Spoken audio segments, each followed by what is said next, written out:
विद्यार्थी मित्रांनो, आजपासून इलेक्ट्रॉनिक्स पेपर क्रमांक 1 यामधील ऑपरेशनल ॲम्प्लिफायर या टॉपिकचा आपण अभ्यास करणार आहोत. ऑपरेशनल ॲम्प्लिफायर हा एक विशिष्ट प्रकारचा ॲम्प्लिफायर आहे. गेल्या वर्षी आपण ॲम्प्लिफायर म्हणजे काय आणि ॲम्प्लिफायरचे वेगवेगळे प्रकार याचा अभ्यास केलेला आहे. ॲम्प्लिफायर म्हणजे एक इलेक्ट्रॉनिक सर्किट ज्याच्यामध्ये इनपुट सिग्नलची पातळी वाढवली जाते. अशा इलेक्ट्रॉनिक सर्किटला ॲम्प्लिफायर असं म्हणतात. म्हणजेच ॲम्प्लिफायरला दोन बाजू असतात, एक इनपुट बाजू आणि एक आउटपुट बाजू. तर इनपुट बाजूला जेव्हा आपण कमी पातळी असलेला सिग्नल देतो तेव्हा आउटपुटला त्या सिग्नलची पातळी वाढवली जाते आणि या सिग्नलची पातळी वाढवणाऱ्या सर्किटला, इलेक्ट्रॉनिक सर्किटला ॲम्प्लिफायर असं म्हणतात. हे आपण गेल्या वर्षी पाहिलेलं आहे. तर हा गेल्या वर्षी पाहिलेले जे ॲम्प्लिफायर्स आहेत त्या ॲम्प्लिफायर्समध्ये आणि ह्या ऑपरेशनल ॲम्प्लिफायरमध्ये एक सगळ्यात महत्त्वाचा फरक असा आहे की या ऑपरेशनल ॲम्प्लिफायरमध्ये गणितीय क्रिया आणि तार्किक क्रिया केल्या जातात. म्हणूनच याला ऑपरेशनल ॲम्प्लिफायर असं म्हणतात. तसंच या ॲम्प्लिफायरचा गेन जास्त असतो आणि त्याचा इनपुट इम्पिडन्स हा सुद्धा जास्त असतो. आता ॲम्प्लिफायरचा गेन म्हणजे काय हेही आपण गेल्या वर्षी पाहिलेलं आहे की ॲम्प्लिफायरकडून सिग्नलची पातळी किती प्रमाणात वाढवली जाते याचं मोजण्याचं एकक यालाच गेन असं म्हणतात. म्हणजे हा इनपुट आणि आउटपुट, हा इनपुट भाग आहे, हा आउटपुट भाग आहे. तर इनपुटला दिलेल्या सिग्नलची पातळी किती प्रमाणात वाढवली जाते हे आपल्या या ॲम्प्लिफायरच्या गेनवरून समजतं. समजा ॲम्प्लिफायरचा गेन जर 10 असेल आणि इनपुट व्होल्टेज 1 व्होल्ट असेल तर आउटपुटला आपल्याला 10 व्होल्ट इतकं व्होल्टेज मिळतं. म्हणजे 10 पटीनं हा सिग्नल वाढवला जातो. तर अशा पद्धतीने ॲम्प्लिफायरचं गेन म्हणजेच आउटपुट भागिले इनपुट याचं एक सूत्र आहे, गेन काढण्याचं सूत्र. ॲम्प्लिफायरचा गेन जो आहे तो गेन काढण्यासाठी एक सूत्र वापरलं जातं. गेन म्हणजेच आउटपुट व्होल्टेज भागिले इनपुट व्होल्टेज. म्हणजे हा व्होल्टेज गेन झाला. करंट गेन म्हणजे व्होल्टेज गेन जो आहे तो व्होल्टेज गेन काढण्यासाठी आउटपुट व्होल्टेज भागिले इनपुट व्होल्टेज हे सूत्र वापरलं जातं. म्हणजेच ह्या ॲम्प्लिफायरचा गेनसुद्धा जास्त असतो. म्हणजे या ॲम्प्लिफायरकडून सिग्नलची पातळीसुद्धा जास्त प्रमाणामध्ये वाढवली जाते आणि त्याचबरोबर याच्यामध्ये गणितीय आणि तार्किक क्रिया केल्या जातात. आता गणितीय आणि तार्किक क्रिया म्हणजे काय? तर ह्या ऑपरेशनल ॲम्प्लिफायरला 2 इनपुट असतात. साध्या ॲम्प्लिफायरला एकच इनपुट असतो. तर ह्या ऑपरेशनल ॲम्प्लिफायरला 2 इनपुट असतात. अशा पद्धतीने हे 2 इनपुट असतात. तर ह्या 2 इनपुटमधील म्हणजे V1 आणि V2 असे 2 इनपुट दिले असतील तर या दोन्ही व्होल्टेजची बेरीज करणे म्हणजे V1 अधिक V2 किंवा 2 व्होल्टेजची वजाबाकी V1 वजा V2 अशा पद्धतीने बेरीज करणे, वजाबाकी करणे यासारख्या क्रिया या ॲम्प्लिफायरमध्ये केल्या जातात. आणि तसेच तार्किक क्रियासुद्धा केली जाते. तार्किक क्रिया म्हणजे काय? तर या ॲम्प्लिफायरला जे 2 इनपुट असतात त्या 2 इनपुट व्होल्टेजमध्ये तुलना केली जाते. किंवा एका इनपुट असेल, 2 पैकी एक इनपुट वापरलं असेल तर या एका इनपुटचं चिन्ह बदललं जातं. तर अशा पद्धतीच्या तार्किक क्रियासुद्धा याच्यामध्ये केल्या जातात. म्हणून या ॲम्प्लिफायरला ऑपरेशनल ॲम्प्लिफायर असं म्हणतात. म्हणजे थोडक्यात ऑपरेशनल ॲम्प्लिफायर एक विशिष्ट प्रकारचा ॲम्प्लिफायर असतो ज्याच्यामध्ये ज्या ॲम्प्लिफायरचा गेन जास्त असतो त्यामध्ये विविध प्रकारच्या गणितीय आणि तार्किक क्रिया केल्या जातात. तर अशा ह्या ऑपरेशनल ॲम्प्लिफायरचा अभ्यास आपण करणार आहोत. ऑपरेशनल ॲम्प्लिफायरचा अभ्यास करण्यापूर्वी ऑपरेशनल ॲम्प्लिफायरमध्ये वापरला जाणारा डिफरन्शियल ॲम्प्लिफायरचा अभ्यास करणं गरजेचं आहे. कारण ऑपरेशनल ॲम्प्लिफायर हा एका विशिष्ट ICच्या स्वरूपामध्ये मिळतो. ऑपरेशनल ॲम्प्लिफायरसाठी वापरला जाणारा IC इंटिग्रेटेड सर्किट त्याचा नंबर आहे 741. हा एक ऑपरेशनल ॲम्प्लिफायरसाठी वापरला जाणारा 8 पिनचा IC आहे. आणि ह्या इंटिग्रेटेड सर्किटमध्ये ICमध्ये जे सर्किट वापरलेलं असतं त्या सर्किटचा भाग, एक महत्त्वाचा भाग म्हणजेच डिफरन्शियल ॲम्प्लिफायर. म्हणजे डिफरन्शियल ॲम्प्लिफायर हा ऑपरेशनल ॲम्प्लिफायरमधील मूळ घटक असं त्याला म्हणता येईल. म्हणजे ऑपरेशनल ॲम्प्लिफायरचा मूळ घटक हा डिफरन्शियल ॲम्प्लिफायर असतो. आता डिफरन्शियल ॲम्प्लिफायर म्हणजे काय? हा एक विशिष्ट प्रकारचा ॲम्प्लिफायर आहे ज्यामध्ये 2 इनपुट असतात आणि 2 आउटपुट असतात. आता याच्यामध्ये हा डिफरन्शियल ॲम्प्लिफायरचे सर्किट दाखवलेलं आहे. याच्यामध्ये 2 इनपुट आहेत. इनपुट 1 आणि इनपुट 2 असे 2 इनपुट आहेत आणि आउटपुटसुद्धा 2 आहेत. आउटपुट 1 आणि आउटपुट 2. तर ह्या डिफरन्शियल ॲम्प्लिफायरमध्ये दोन्ही इनपुटमधील फरक जो आहे त्या फरकाचं ॲम्प्लिफिकेशन केलं जातं, म्हणून त्याला डिफरन्शियल ॲम्प्लिफायर असं म्हणतात. डिफरन्शियल हा शब्द डिफरन्स किंवा फरक याच्यावरून आलेला आहे. तर ह्या ॲम्प्लिफायरला जे 2 इनपुट दिलेले असतात, इनपुट 1 आणि इनपुट 2, या दोन्हीमधील जो फरक आहे त्या फरकाचं ॲम्प्लिफिकेशन केलं जातं, म्हणून याला डिफरन्शियल ॲम्प्लिफायर असं म्हणतात.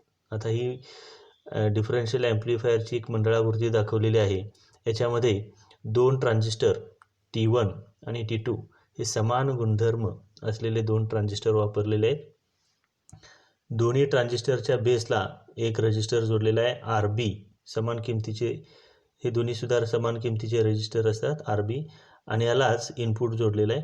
इनपुट 1 ह्या ट्रान्झिस्टर T1च्या बेसला, इनपुट 2 हा ट्रान्झिस्टर T2च्या बेसला.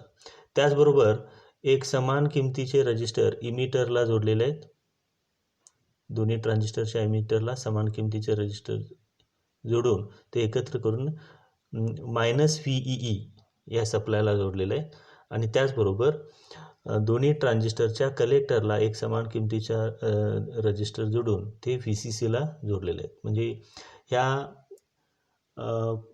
सर्किटला जो विद्युत पुरवठा केला जातो तो सुद्धा एक विशिष्ट प्रकारचा विद्युत पुरवठा दिलेला असतो. म्हणजे एका बाजूला VCC आणि दुसऱ्या बाजूला -VEE.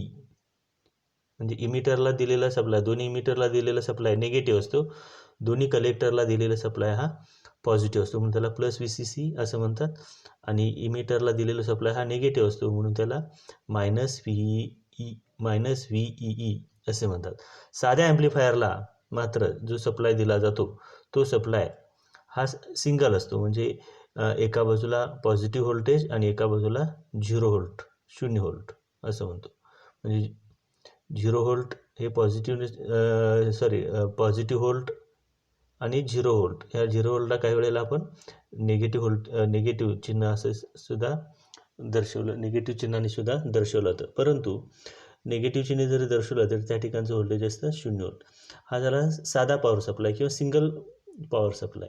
ड्युअल पॉवर सप्लायमध्ये मात्र 3 टर्मिनल असतात. ड्युअल पॉवर सप्लायमध्ये 3 टर्मिनल असतात, एक पॉझिटिव्ह, एक निगेटिव्ह, आणि हा मधला जो आहे हा ग्राउंड किंवा ह्या ठिकाणचं व्होल्टेज असतं 0 व्होल्ट. तर अशा पद्धतीने हे 3 ड्युअल पॉवर सप्लायला 3 टर्मिनल असतात, एक पॉझिटिव्ह टोक, एक निगेटिव्ह म्हणजे पॉझिटिव्ह व्होल्टेज, निगेटिव्ह व्होल्टेज, आणि मधलं जे टोक आहे त्या ठिकाणचं व्होल्टेज असतं 0 व्होल्ट. म्हणजे 12-0-12 असं जर पॉवर सप्लाय असेल तर या ठिकाणचं व्होल्टेज असतं +12 व्होल्ट, या ठिकाणचं व्होल्टेज असतं 0 व्होल्ट, हे +12, हे 0 आणि हे -12. तर अशा पद्धतीने हा ड्युअल पॉवर सप्लाय ह्या डिफरन्शियल ॲम्प्लिफायरला वापरलेला असतो. आणि ऑपरेशनल ॲम्प्लिफायरला सुद्धा हा ड्युअल पॉवर सप्लायचीच आवश्यकता असते. आणि हा डिफरन्शियल ॲम्प्लिफायरची वैशिष्ट्ये जी आहेत ती खालीलप्रमाणे. तर डिफरन्शियल ॲम्प्लिफायर मग सांगितल्याप्रमाणे डिफरन्शियल ॲम्प्लिफायरला 2 इनपुट सिग्नल असतात आणि ह्या दोन्ही इनपुट सिग्नलमधील फरकाचं ॲम्प्लिफिकेशन केलं जातं. त्याचबरोबर ह्या डिफरन्शियल ॲम्प्लिफायरमध्ये AC आणि DC या दोन्ही सिग्नलचे ॲम्प्लिफिकेशन केले जाऊ शकतं. त्याचबरोबर ह्या डिफरन्शियल ॲम्प्लिफायरला ड्युअल पॉवर सप्लाय जोडलेला असल्यामुळं त्यातील 2 आउटपुट जे असतात त्यातील एक आउटपुट हे इनपुटच्या समान फेजमध्ये आणि दुसरे आउटपुट हे इनपुट सिग्नलच्या विरुद्ध फेजमध्ये असते. हे एक वैशिष्ट्य आहे.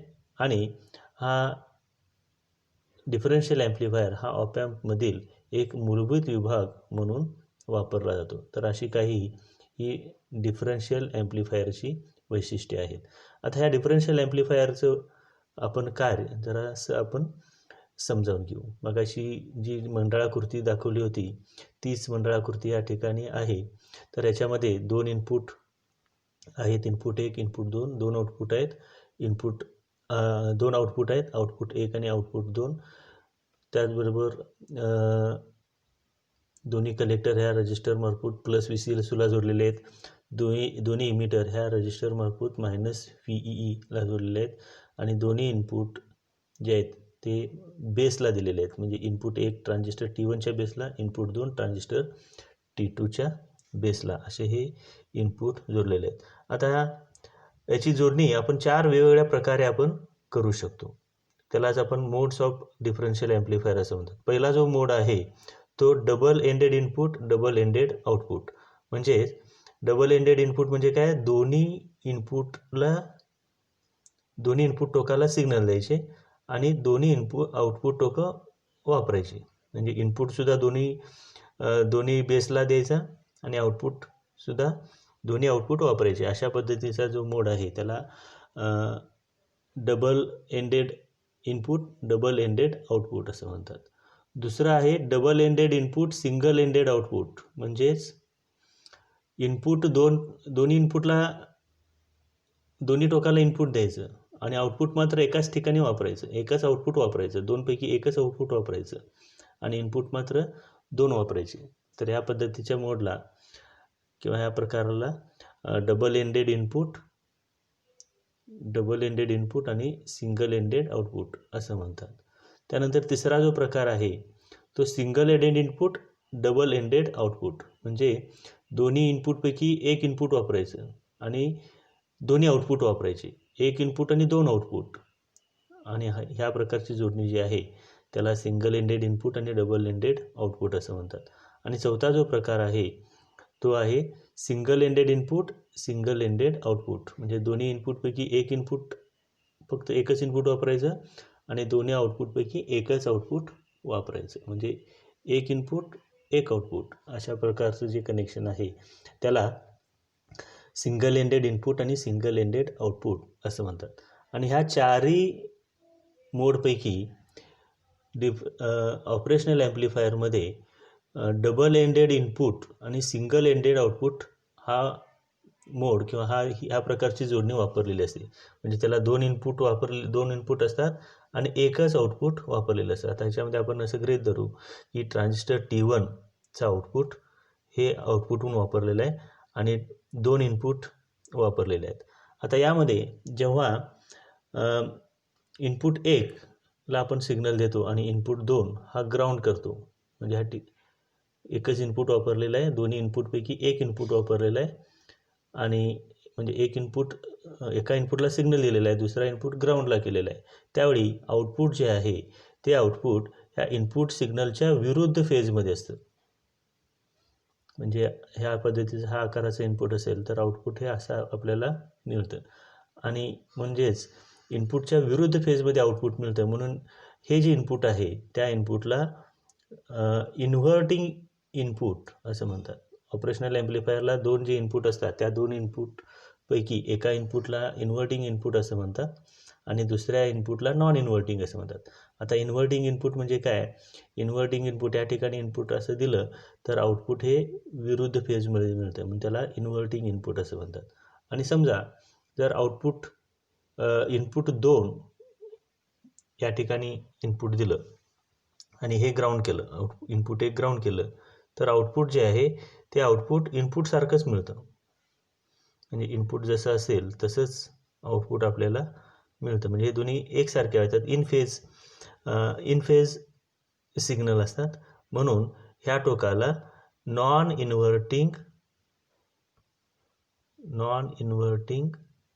इनपुट असं म्हणतात. म्हणजे ऑप ॲम्पला जे 2 इनपुट असतात, इन्व्हर्टिंग इनपुट आणि नॉन इन्व्हर्टिंग इनपुट, त्यापैकी हा आहे इन्व्हर्टिंग इनपुट आणि हा आहे नॉन इन्व्हर्टिंग इनपुट. आता इन्व्हर्टिंग इनपुट म्हणजे काय, इन्व्हर्टिंग इनपुट टोकाला जर इनपुट दिलं तर ते आउटपुट त्याच्या विरुद्ध असतं आणि नॉन इन्व्हर्टिंग टोकाला इनपुट दिलं तर आउटपुट जे आहे ते इनपुटसारखंच असतं. तर याला नॉन इन्व्हर्टिंग इनपुट असं म्हणतात. आणि अशा पद्धतीने ऑपरेशनल ॲम्प्लिफायरमध्ये हा डबल एंडेड इनपुट आणि सिंगल एंडेड आउटपुट अशा प्रकारचा डिफरन्शियल ॲम्प्लिफायर वापरलेला असतो. तर या व्हिडिओमध्ये आपणास ऑपरेशनल ॲम्प्लिफायर म्हणजे काय, त्यानंतर ऑपरेशनल ॲम्प्लिफायरमध्ये वापरला जाणारा डिफरन्शियल ॲम्प्लिफायर आणि ह्या डिफरन्शियल ॲम्प्लिफायरची वैशिष्ट्ये आणि ह्या डिफरन्शियल ॲम्प्लिफायरचं वेगवेगळ्या प्रकारामध्येचं कार्य हे आपल्याला समजलं असेल. धन्यवाद.